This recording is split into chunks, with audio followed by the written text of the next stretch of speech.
Bom dia, pessoal. Então, tô aqui um pouquinho atrasada para nossa live de quarta-feira, mas preparei alguma coisa que eu acho que vocês vão gostar. Eu vou aproveitar para avisar para vocês que tem o meu curso já está disponível o conteúdo do meu curso e vocês podem ter acesso através da Simpla. E inclusive, aquela primeira live que eu fiz com a Natália, que foi bem legal, ela já está disponível, ela vai estar disponível no YouTube. Então, eu gostaria muito que a gente possa conversar um pouco e eu quero, através dessa minha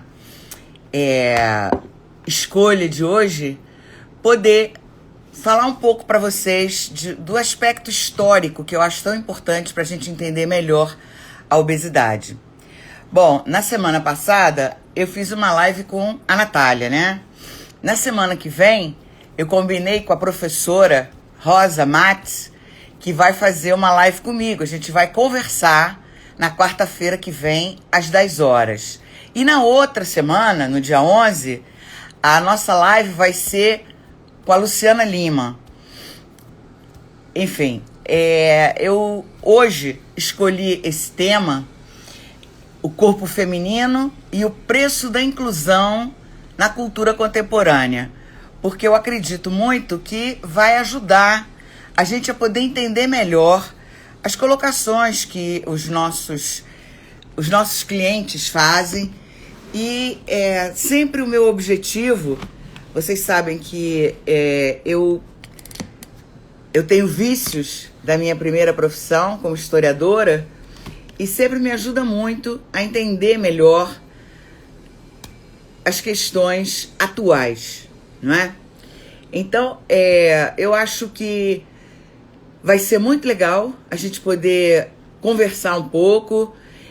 Se vocês, por acaso, conhecerem alguém que tem interesse no tema, por favor, passe para a pessoa, porque tanta gente tem me dito que tem sido muito importante para as pessoas poderem ter um pouco mais de conhecimento a respeito do tema, né?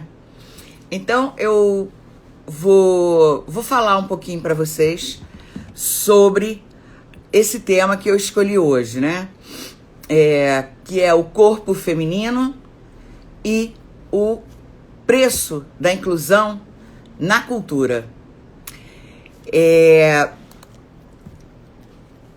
Numa sociedade lipofóbica que só nos quer magros e esbeltos e onde a medicina vê na obesidade um caso de saúde pública, já tem militantes do Fat is Beautiful, em função, né, do fato de que a rejeição da obesidade e dos gordos, por exemplo, levou, há alguns anos atrás, o Marlon Brando a reagir.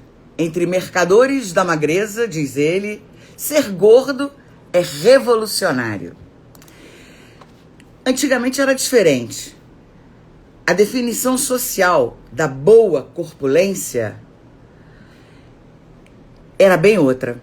Lembremos, por exemplo, que a entrada do açúcar e da batata no cardápio europeu modificou completamente os modelos de beleza feminina. O historiador Jean-Louis Flandrin foi o primeiro a apontar a transformação sofrida pelos cânones estéticos por meio da introdução desses dois tubérculos, né, a batata e o açúcar e a cana. Entre os séculos 16 e 18, a Europa abandonava os seios pequenos e quadris estreitos das mulheres retratadas pelos pintores como o Dürer, para mergulhar nas dobras rosadas das gordinhas de Rubens e Rembrandt. Gordura não era sinônimo de beleza, mas também de distinção social. Nas sociedades do antigo regime, os indivíduos eles se distinguiam por sua capacidade de escolher determinados alimentos em detrimento de outros. A nobreza podia se dar ao luxo de consumir cremes, manteigas, açúcar e molhos ácidos e temperados. Os pobres cozinhavam o pouco que comiam com banha. Os derivados da cana eram tão caros que só podiam ser consumidos como remédio, e inclusive eles eram vendidos em boticas. Nessas sociedades, o regime das elites ditava um ideal feminino que andava de par com a corpulência das grandes damas. Não havia formosura sem gordura. E gordura era sinônimo de riqueza. Havia também uma correlação direta entre gosto alimentar e gosto sexual. Na poesia e na literatura desse período, a gente percebe que os adjetivos empregados para designar a mulher amada e a comida são os mesmos. Delicada, gostosa, suculenta, doce, deliciosa, como ainda a gente verifica até hoje. Vamos pensar aqui uma coisa. Apesar das preocupações higienistas alimentarem a moda da gordinha, engordavam-se as mulheres muito magras, pois se temiam que essas ficassem anêmicas ou histéricas. A obesidade, ela começava a provocar, em meados do século XIX, conotações muito negativas. Sobre as baianas, os maiores espécimes da raça humana, dizia um estarrecido viajante estrangeiro de passagem pelo Brasil, que elas pesavam mais de 200 libras e andavam sacudindo suas carnes na rua e a grossa circunferência de seus braços. Motivo de inveja, né? As mulheres brancas eram descritas por observadores estrangeiros como possuidoras de um corpo negligenciado, corpulento e pesado, emoldurado por um rosto precocemente envelhecido. As causas eram múltiplas. Quais sejam? A indolência, atribuía-se, a essas causas os banhos quentes, o amor à comodidade, o ócio excessivo, desfrutado, numa sociedade escravista, o matrimônio e a maternidade precoces, as formas de lazer e de sociabilidade que não estimulavam em nada o exercício físico. O confinamento ao lar, impregnado de apatia, onde prevalecia o hábito de desfrutar de uma siesta ou cochilo depois do jantar. Bom, apesar do declarado horror à obesidade, os viajantes estrangeiros reconheciam que o modelo cheio, arredondado, que ele correspondia ao ideal de beleza dos brasileiros, o que explicavam pela decorrência do gosto dos ancestrais. Gorda e bela eram qualidades sinônimas para a raça latina meridional, incluídos aí os brasileiros, e para explicar essa queda pela exuberância era invocada a influência do sangue mourisco. Dizia-se que o maior elogio que se podia fazer a uma dama no país era estar a cada dia mais gorda e mais bonita. Gordas quando mocinhas, ao chegarem aos 30 anos, já eram corpulentas, incapazes de seduzir o olhar desses estrangeiros. Nosso querido Gilberto Freire, ele chega a dizer com graça que as vastas e ostensivas ancas das matronas brasileiras eram verdadeiras insígnias aristocráticas. A descadeirada sendo olhada como deficiente de corpo. A mulher, de forma mais saliente, tendia a ser considerada a mais ortodoxamente feminina. Ancas eram o símbolo da mulher sexuada, desejável e fecunda. Feliz prisioneira dessas formas, ela sublinhava a relação entre sua conformação anatômica e sua função biológica, e ao mesmo tempo sagrada, quais sejam reproduzir, procriar, perpetuar. As ancas ganharam uma grande aliada com a moda das anquinhas. Essa espécie de enchimento artificial que era capaz de valorizar o baixo corporal feminino, que deu ao posterior feminino uma forma ainda mais luxuriante, se a gente pode chamar assim.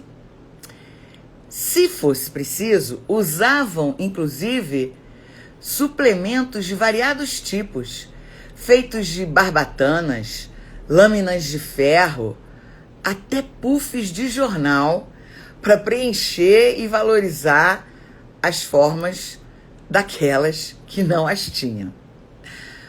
Bom, mas o século XX, ele trouxe transformações profundas. Desde o início do século na Europa, multiplicavam-se os ginásios, os professores de ginástica, os manuais de medicina que chamavam atenção para as vantagens físicas e morais dos exercícios. Então, uma nova atenção voltada à análise dos músculos e das articulações passou a graduar os exercícios, racionalizando e programando o seu aprendizado. Não se desperdiçava mais força na desordem de gesticulações livres. Os novos métodos de ginástica, eles investiam em potencializar as forças físicas e as mulheres começavam a pedalar ou a jogar tênis na Europa. Não faltou quem achasse a novidade imoral, uma degenerescência e até mesmo pecado. Na Europa, de onde vinham todas as modas, a entrada da mulher no mundo do exercício físico, do exercício sobre bicicletas, nas quadras de tênis, nas piscinas, nas praias, trouxe também a aprovação de corpos esbeltos, leves e delicados. Assim teve início a perseguição aos quilinhos a mais, mesmo que discretamente. O estilo tubo valorizava curvas graciosas e bem lançadas. Regime e musculação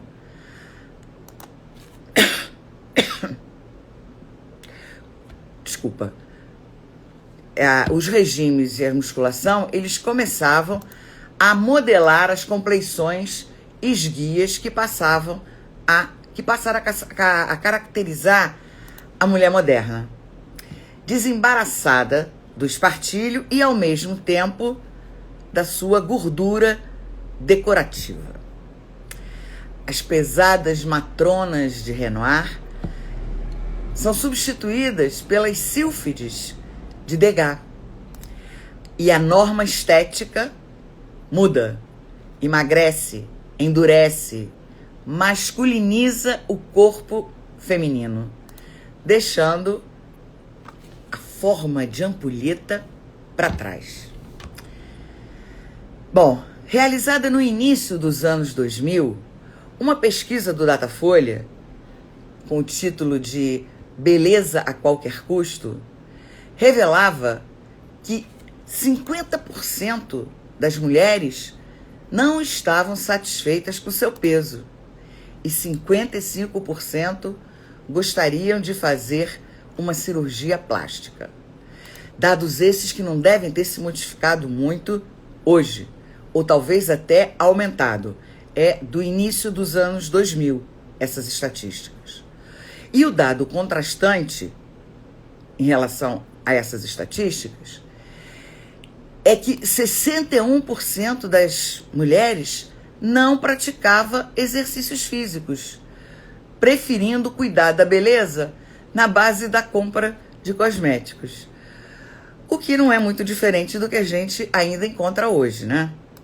Mas barrigas perfeitas, pernas rijas, seios altos, enfim, se possível, tudo no lugar, graças a produtos milagrosos.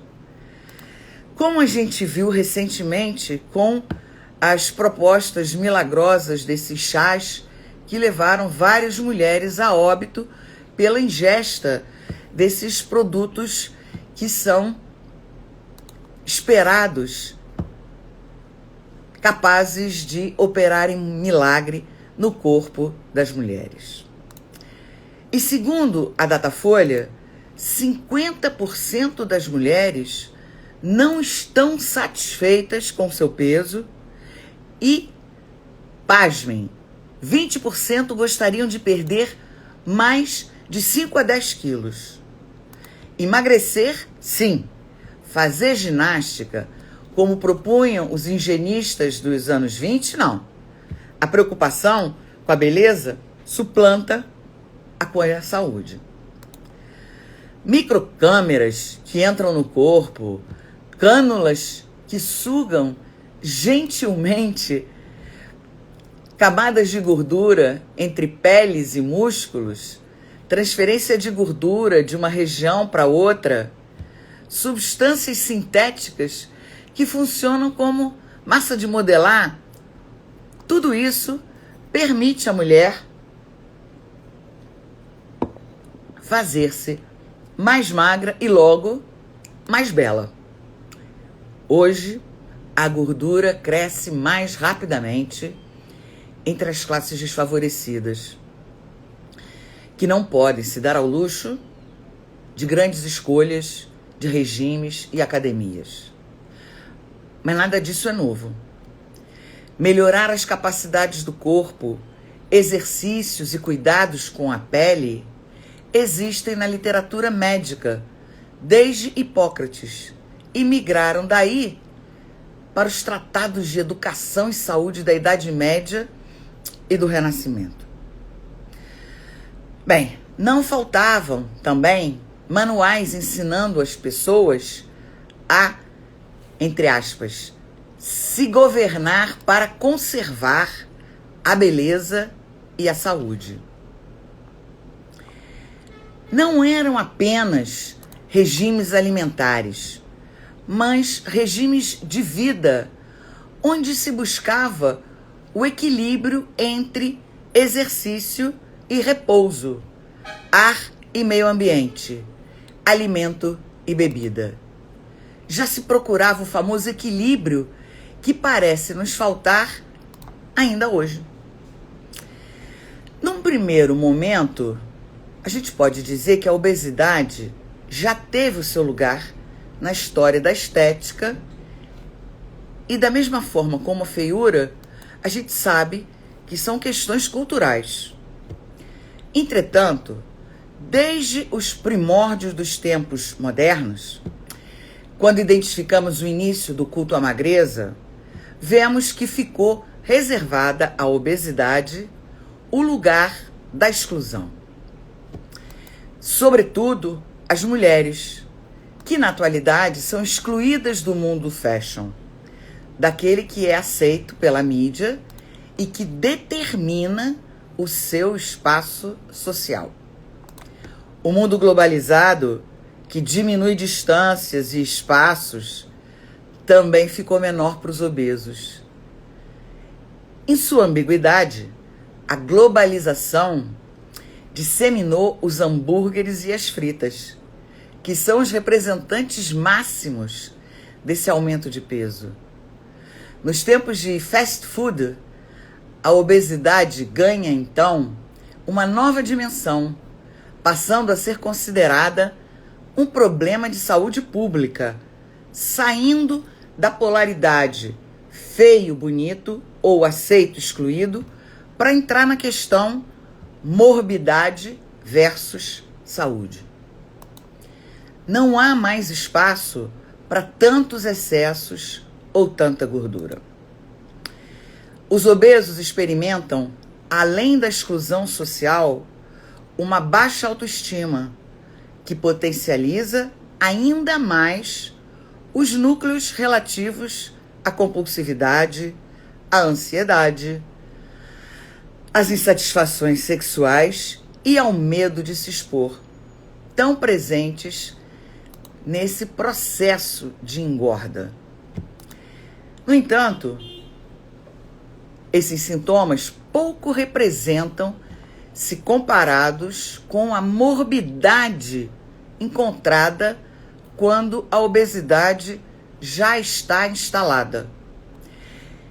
Eu estou me referindo especificamente ao fenômeno da obesidade mórbida e das suas consequências, tais como a dificuldade. Esse fenômeno da obesidade mórbida, um pouquinho mais adiante, eu vou explicar um pouco para vocês como é que se estabelece essa categoria. Bom, esse fenômeno que traz consequências tais como, a dificuldade nas articulações da marcha, a diabetes do tipo 2, o aumento da taxa do colesterol, a famosa dislipidemia e dos triglicérides ou triglicerídeos, que eu me dei ao trabalho de procurar, e as duas formas são corretas, a hipertensão arterial e as eventuais complicações cardíacas. Bom, sem a gente se esquecer daquelas que prejudicam também muito o sujeito do ponto de vista emocional, como o processo de anestesiamento ou congelamento do sentir. Bom, hoje já podemos afirmar que a obesidade é uma doença. Doença que causa muitos desconfortos do ponto de vista físico, estético ou psicológico. Ela tem aumentado cada vez mais, chegando a apresentar as características do que a gente chama de epidemia de obesidade, que hoje, em função da pandemia do coronavírus, que nos trouxe para muito perto da geladeira, que se transformou também em epidemia da obesidade. O nosso querido e falecido Dr. Alfredo Halpern, que tanto contribuiu para esse tema, dizia que parece que quanto mais a gente fala e tenta resolver o problema, mais a obesidade cresce. Vou citar uma frase dele. De duas uma, ou se discute e se age de maneira errada, ou a obesidade tem uma espécie de força que a torna evolutiva e incurável. Fecha aspas. Bom, a gente prefere acreditar que, mudando a maneira como se vem atuando, a gente poderá contribuir para a diminuição das catastróficas dimensões que ela vem adquirindo. Sobretudo agora, depois da pandemia do coronavírus, que a gente se deparou com a pandemia da obesidade. Considera-se obeso o sujeito que tem uma quantidade de gordura maior do que a famosa quantidade normal. Eu não vou querer entrar na polêmica em torno do que é a normalidade e sem pretender também responder à questão que se coloca sobre o que seria o peso ideal, normal, nos tempos atuais. A gente vai estar adotando o critério do índice de massa corporal, o famoso IMC, que eu disse para vocês que a gente ia falar um pouquinho mais. O IMC, por ser uma avaliação aceita mundialmente e também por ser a forma mais econômica, ela atualmente é o método mais eficaz de se determinar o grau de obesidade de uma pessoa. Esse índice é calculado dividindo-se o peso em quilos pela altura em metros quadrados. De acordo com uma tabela que eu vou tentar falar um pouquinho para vocês dela, são classificados as diferentes categorias de obesidade, né? O IMC de 20 a 25 é considerado um peso saudável. De 25 a 30, a gente já classifica como sobrepeso. E de 30 a 35, obesidade leve. E de 35 a 40, obesidade moderada. E acima de 40 é a famosa obesidade mórbida. Para lidar com essa noção, a indústria farmacêutica fabrica isso aqui, que facilita muito o cálculo do IMC, para que a gente possa rapidamente ajudar nossos pacientes a perceberem qual é o grau de risco que eles estão correndo.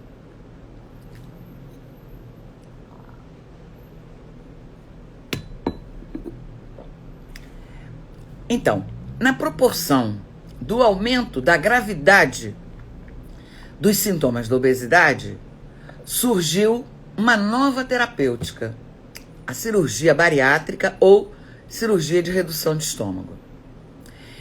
Essa é uma intervenção cirúrgica de grande porte, que opera a barriga, mas que não opera a cabeça.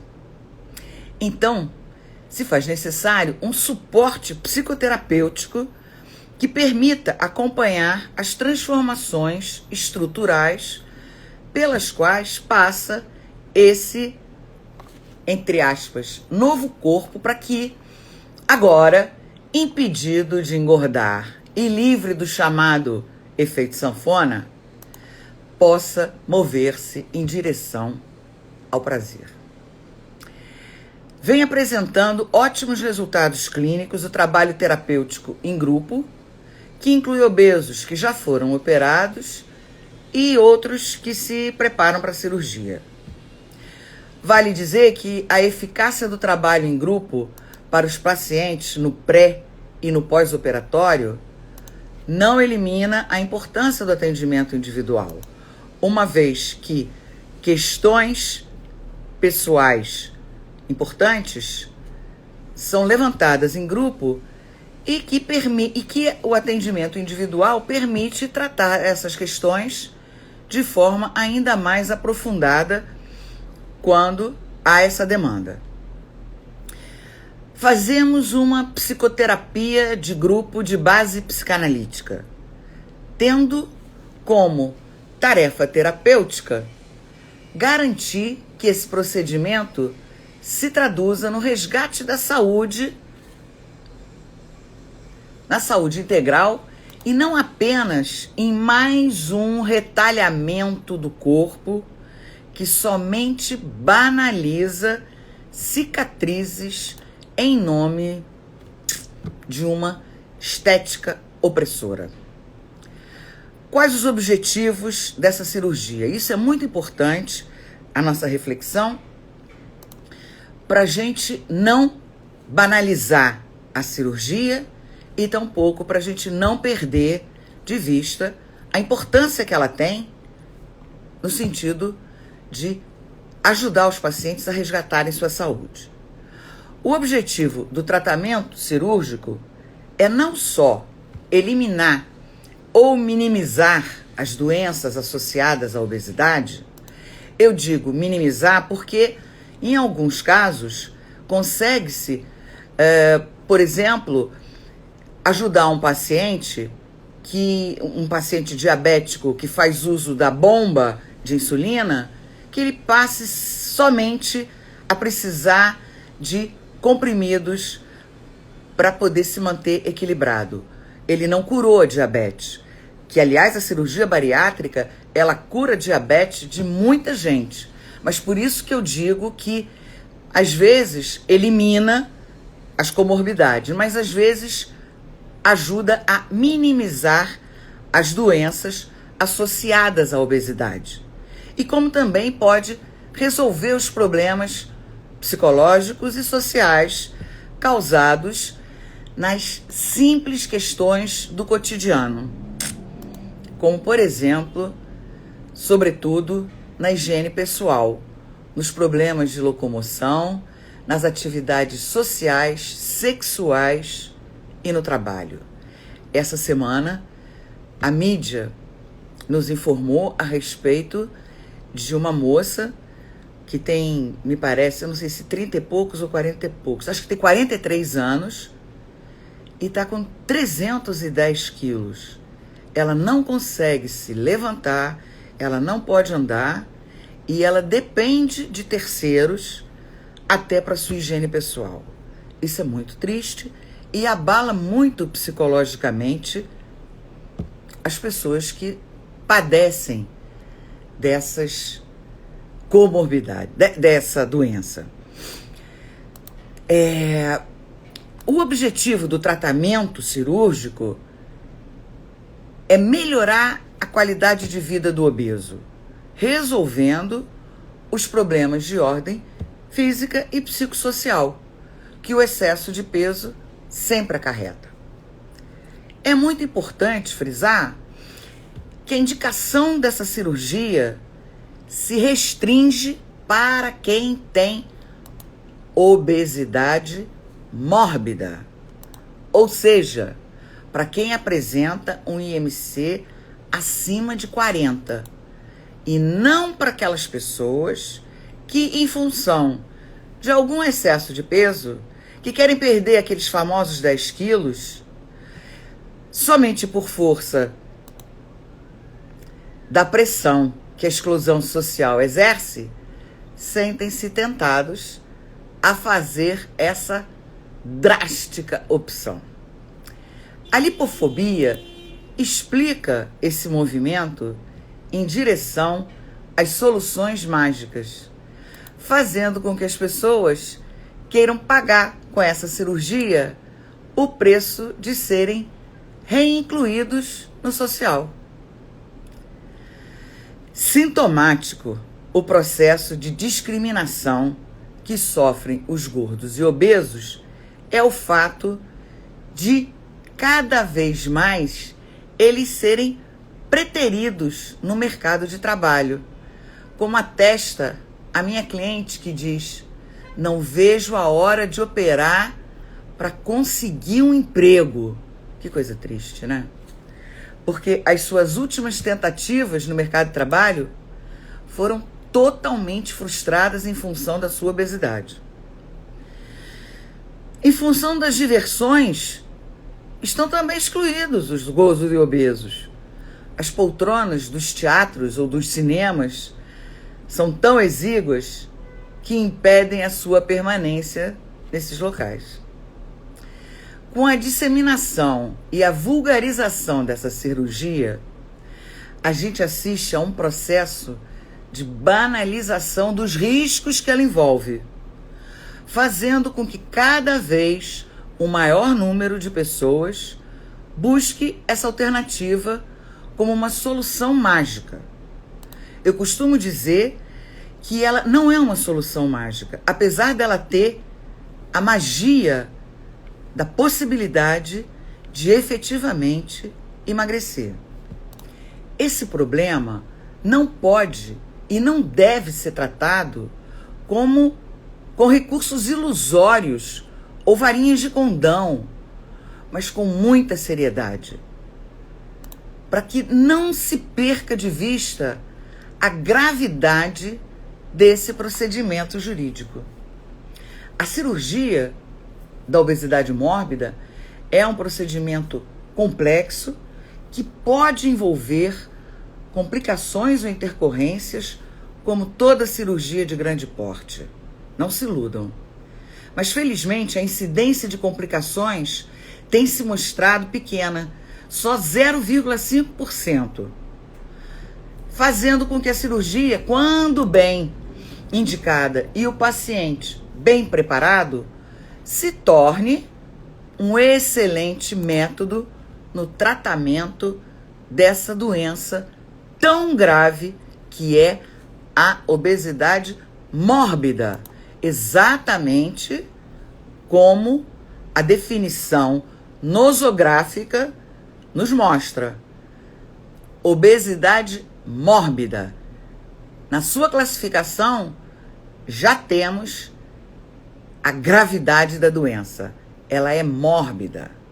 Ela pode levar com facilidade à morte.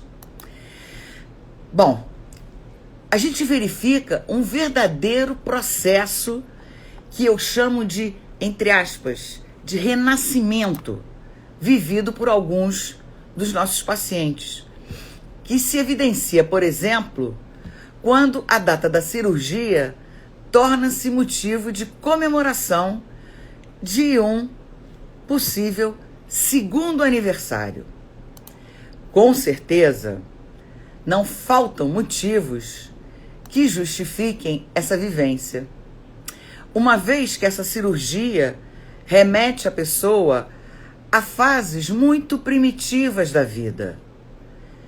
Está limitado ao consumo única e exclusivamente de líquidos, como acontece no pós-operatório imediato, facilita essa regressão quando o paciente encontra-se mais dependente do outro e remetido ao seu período primário, a fase oral, todo remetido a essa fase regredida. Além de representar um renascer para uma vida nova, com mais possibilidades de ser feliz. É imprescindível que no pós-operatório o paciente possa contar com o apoio familiar ou de quem possa se ocupar desses cuidados básicos super necessários no início do processo pós-operatório, sobretudo nos cuidados alimentares, porque há uma exigência muito grande para que não haja resíduos, para evitar que o estômago precise trabalhar. Então, precisa haver alguém que se ocupe desses cuidados básicos quando se decide pela cirurgia. Nos primeiros meses, as restrições alimentares são significativas e convém que as orientações nutricionais sejam seguidas com o maior rigor possível, visando exigir esforço mínimo do estômago que foi tão invadido, né? Fazer o possível para evitar que esse estômago precise trabalhar. Eu costumo dizer que a dieta líquida, ela opera da mesma forma como uma tipóia para quem está com o braço quebrado. É aconselhável que a família do obeso também seja assistida, tanto no pré quanto no pós-operatório, exatamente para que as inquietações presentes naqueles que acompanham o paciente possam encontrar continente suficientemente favorável para dirimir suas dúvidas e para dar o suporte necessário para atravessar esse período inicial difícil e tão desafiador. É frequente, por exemplo, a gente constatar que outro membro da família engorda quando o paciente obeso emagrece. E tem uma paciente que afirma: a gordura anda na família. E então o atendimento terapêutico familiar é super indicado para evitar que outra pessoa da família venha a ocupar esse espaçoso lugar de desconforto antes preenchido por aquele que corajosamente se submeteu a essa intervenção cirúrgica. Esse espaço não precisa ser ocupado. É, inclusive, necessário que esse espaço fique vazio. Deixar o peso desnecessário para trás é uma grande conquista, mas não é uma solução para todos os problemas. Por mais que nossos pacientes vivenciem dessa forma o alívio que experimentam. Buscamos orientar e preparar para as transformações que o corpo vai sofrer. Mas a gente precisa lembrar que emagrecer não significa, por exemplo, solução para todos os problemas financeiros, e nem tampouco é garantia de se encontrar a alma gêmea, como a maioria fantasia. Alguns experimentam a obesidade como uma forma de tortura. Uma vez que o paciente não consegue deixar de lembrar que, entre aspas, é gordo um só minuto de sua vida, até quando dorme, seus sonhos estão referidos num universo onde os desconfortos da gordura se fazem presentes. Muito triste. Depois de 1 ano e meio de cirurgia, já tendo perdido 66 quilos dos 128 quilos que pesava antes da cirurgia, eu ouvi de uma paciente: hoje sou 66 quilos mais feliz. E no mesmo dia, ela manifestou seu desejo de conclamar todos os obesos para um singular movimento: a tortura da gordura nunca mais. Eventualmente, presenciamos o paciente preferir não contar para seus pares que fez a cirurgia, ou até mesmo esconder dos seus familiares que fez essa escolha mais radical. Essa situação denota que está presente em seu inconsciente o quê? O velho e conhecido preconceito social que atribui falta de caráter ou falta de vergonha na cara àquele que é gordo ou obeso. Também é indicativo de que a cirurgia está sendo encarada exatamente como uma solução mágica e cujos resultados são desqualificados diante do outro. E, inclusive, em função dessa conjuntura, eles podem se revelar nem tão bons assim. Para que o emagrecimento seja valorizado pelo social, ele precisa estar associado à força de vontade. Ou seja, aquilo que acredita-se o gordo seja desprovido e que comumente ele também acaba acreditando. O mínimo que podemos concluir é que o preço da inclusão social daquele que é vítima dessa doença genética, ainda sem cura, pode precisar passar pela dissimulação ou pela mentira. Bom, essa cirurgia é tão ou mais radical e violenta quanto a própria obesidade. É claro que existe um ganho estético e uma possibilidade de conquista. É o bônus da cirurgia, é o ganho estético. Mas o objetivo da manutenção da saúde e da vida. É esse o objetivo principal da cirurgia. As pessoas recebem uma ajuda para sua dificuldade com a questão do limite, que é uma questão importantíssima para todos os transtornos alimentares e tão presente também na obesidade. Ou seja, a cirurgia, ela aparece como uma espécie de um basta quando a pessoa sozinha não consegue dar esse basta, dar esse limite. O que não quer dizer que o obeso não tenha força de vontade. Muito pelo contrário. A maioria das pessoas dá prova de que investem em seu desejo. Mas eu tenho uma cliente que diz: já fiz muitas dietas e já cheguei a perder até 30 ou 40 quilos. Mas manter essa perda é muito difícil de sustentar em função dos bloqueios emocionais que a obesidade me impunha, como a ansiedade que me levava à compulsão alimentar.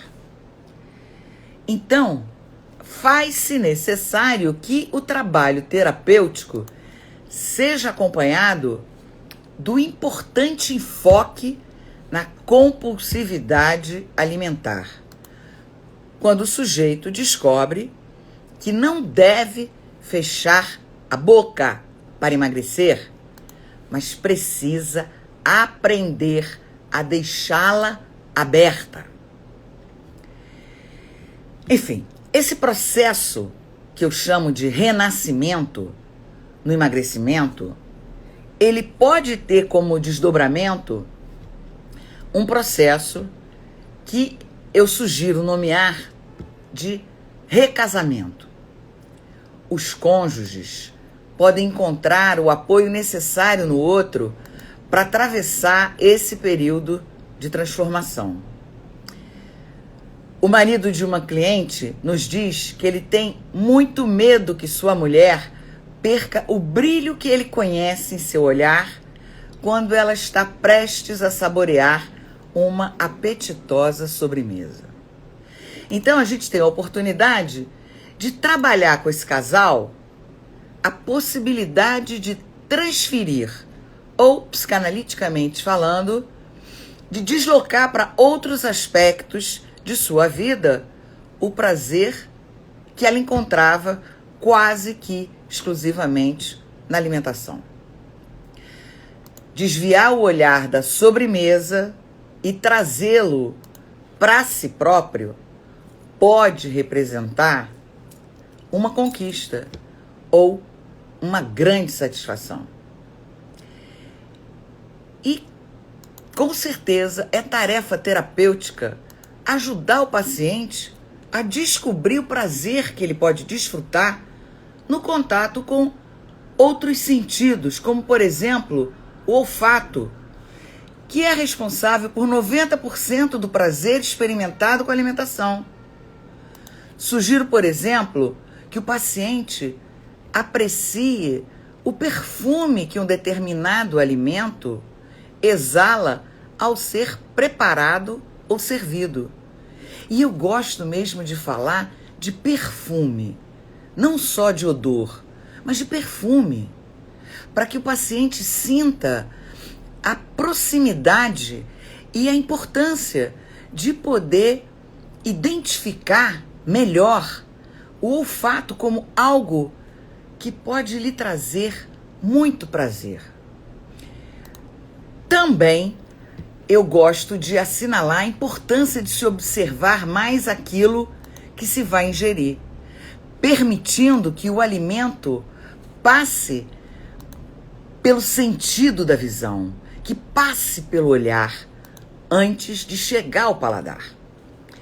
Uma cliente me relata o prazer tátil que ela experimentou ao colocar a mão na massa quando ela assumiu o preparo da comida da família ao sair de férias logo depois de fazer a cirurgia. Ela não podia comer aquilo que preparava, mas sentia-se muito satisfeita com aquele contato tátil e descobriu uma outra faceta do prazer que o alimento pode proporcionar ao presenciar os filhos, parentes e amigos degustando sua comida, agora em forma de obra de arte. É até poético, né? Essa descoberta. Ver sua imagem refletida no espelho, mais de acordo com os valores e as exigências culturais de nossa sociedade, e que acaba se tornando o preço da inclusão na cultura contemporânea, pode ser mais gratificante do que qualquer prazer que o paladar possa oferecer. E como a obesidade é uma doença genética para a qual ainda não se encontrou a cura, a gente percebe que diminuir a quantidade da ingesta, uma vez facilitada pela ação cirúrgica, deixa de representar um obstáculo intransponível, saindo inclusive do âmbito da moral. A gente vê o paciente trocar de satisfação com menos dor. Não estamos sugerindo que não haja o risco de se trocar, por exemplo, a compulsão alimentar pela alcoólica, ou mesmo pela sexual, pela mania de compra, enfim.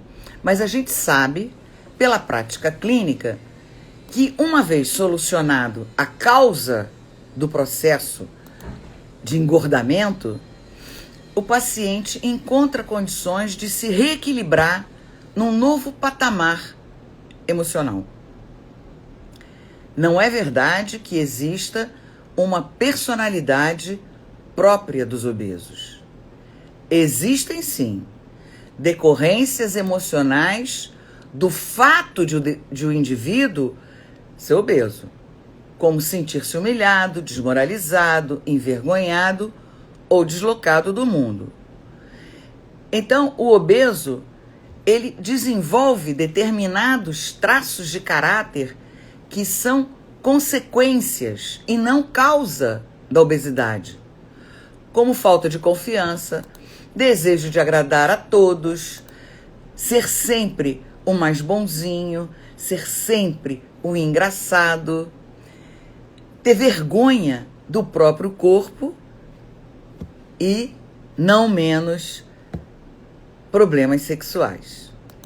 Existem pessoas que ganham peso por causa de problemas emocionais, mas não significa que somente os problemas emocionais possam explicar o processo que o levou a engordar. E como afirmava o Dr. Alfredo Halperner, que eu gosto muito de render homenagem à grande contribuição que ele deixou para nós. Ele tem vários livros, e um deles, que é exatamente onde tem essa citação, chama-se Obesidade, Mitos e Verdades. É um livro que anda esgotado, mas que vale a pena a gente procurar.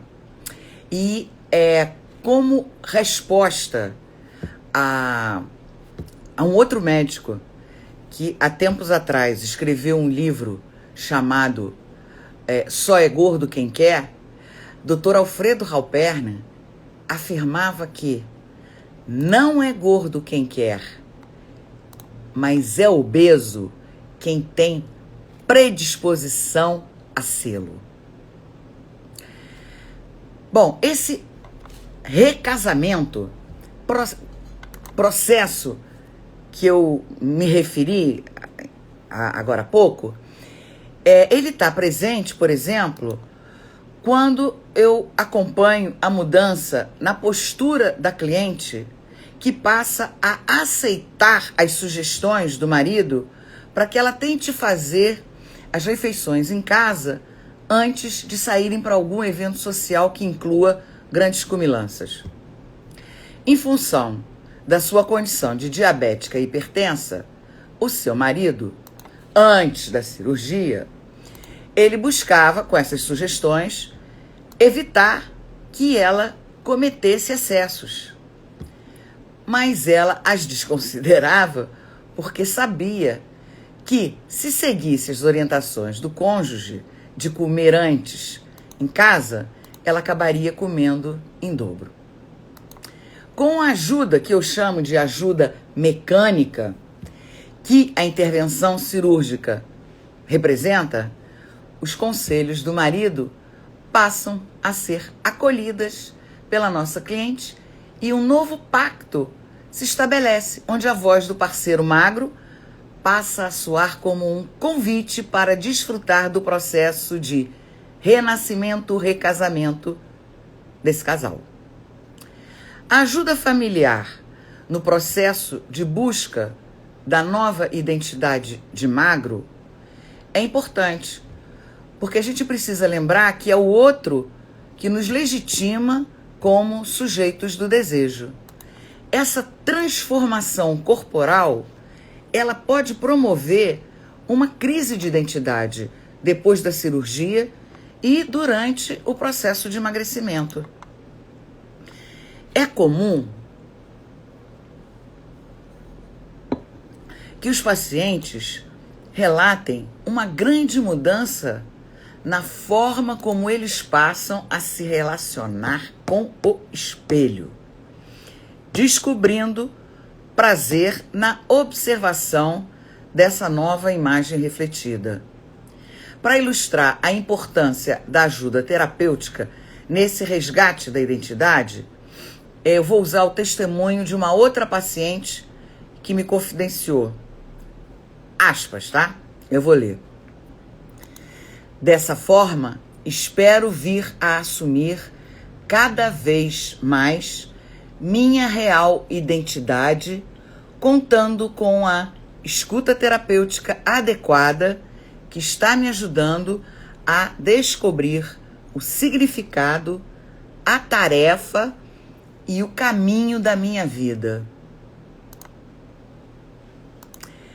Bom, nesse caminho de reencontro consigo mesmo e de retorno a um desejo mais legítimo de ser aceito e querido, os pacientes descobrem a oportunidade de dedicar um olhar mais cuidadoso para si, pois pelo menos encobertos pela espessa camada de gordura, ficam mais expostos e se sentem mais verdadeiros, com mais possibilidade de estarem em contato com os seus reais desejos. Bom, eu quero finalizar essa reflexão com a frase muito elucidativa da historiadora e amiga e brilhante colega Mary Del Priore, que ajuda muito a gente a acompanhar o processo singular de nossos pacientes para melhor poder ajudá-los. Ela diz: a longa história de nossos corpos ensina que, quanto mais olharmos para trás, buscando conhecer o passado de nossos avós obesos, melhor entenderemos e construiremos nossa identidade no presente. Então, essa foi a reflexão que eu trouxe para vocês hoje. Se vocês quiserem, podem me enviar as dúvidas para que a gente possa aprofundar melhor a nossa reflexão. Eu estou vendo que temos várias pessoas interessadas e então eu volto a pedir para vocês para divulgarem para as pessoas que possam se beneficiar de uma reflexão a respeito desse tema tão difícil e que traz tanto sofrimento para os nossos pacientes. Então, semana que vem eu vou ter a companhia da professora Rosa Mates, que é professora também, né, do nosso curso de transtornos alimentares da PUC, e nós vamos conversar na semana que vem, na quarta-feira, às 10 horas. E na outra semana, no dia 11 de maio, a gente vai conversar com a Luciana Lima. E o meu curso, eu tenho o curso da PUC, que é o transtorno alimentar, que é um curso de pós-graduação, e eu tenho um curso livre na internet, cujo conteúdo digital já está disponível na Simpla para quem se interessar. São 4 aulas e vocês podem acessar através do meu Linktree. Então, por hoje, eu fico por aqui aguardando as dúvidas e as perguntas que vocês possam ter.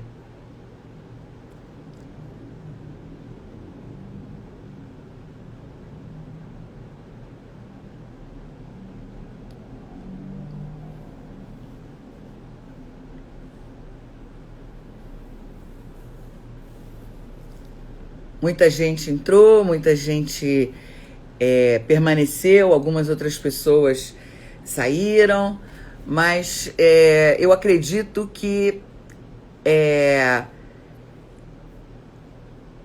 esse horário às vezes é um horário difícil, mas me dá enorme prazer encontrar pessoas com as quais eu há muito tempo não tenho contato, como por exemplo a nossa querida Maria Clara, que acabou de entrar, dizendo que estava com saudade dessas reflexões.